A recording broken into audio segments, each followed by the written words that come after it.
it's always easier to go back to the old system after a crisis, or because people know to businesses go back to business as usual. But there are a lot of debates, and that is very positive. We have like folks, we convene academics, members of the UN, United Nations family, other international organizations, and also former international civil servants, people who care about the world, and they see it, they have a global vision, and we're trying to influence the debate because, among other things, this year is the 75th anniversary of the United Nations. The United Nations was established in 1945. Now it's becoming 75 years old.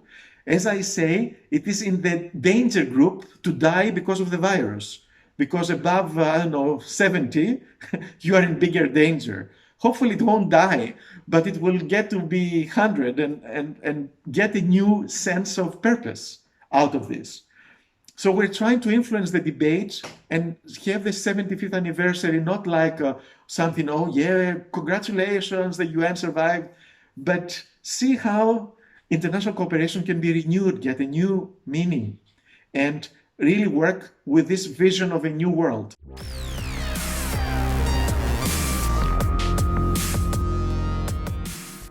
Not everything will change instantly, right? You have to start from where you were before with the changes that were made during the crisis.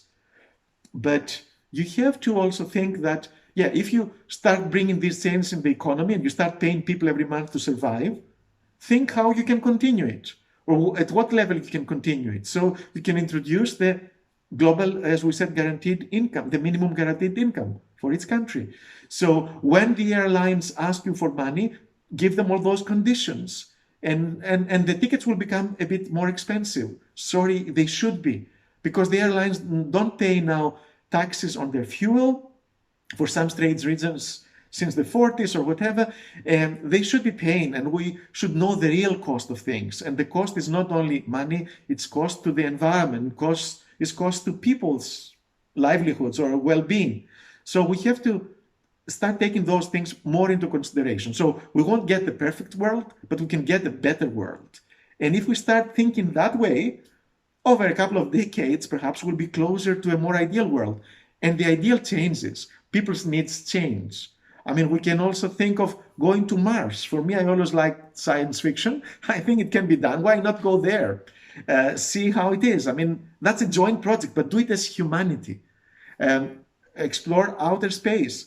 Now we have a space command in the US, we have a space command in France, and China does things in Russia, but they see it in a military way, how to avoid being spied on by the other, or how to avoid, in a case of war, to be beaten by the other because of space weapons and other things. That's not the way to do it. Sorry, that is humanity. When we go out, at least let's be united and do it together. The space station that's there now, it is Russians, Americans together, but they want to go back to even more isolated things, going backwards. So the ideal world will keep changing. The ideal changes with time too. But our world can become better by trying to approach an ideal that we now see is not completely out of reach, at least parts of it can be implemented now. And we want to work for those things, and we point to those things.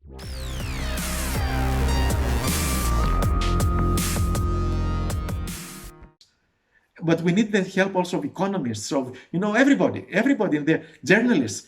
Public information is so important, and I don't think it has been playing the role it should be playing in a way. It either like reality shows or news that sometimes are fake or very politicized. It should allow more space for new ideas, for people to participate, more objective reporting of things.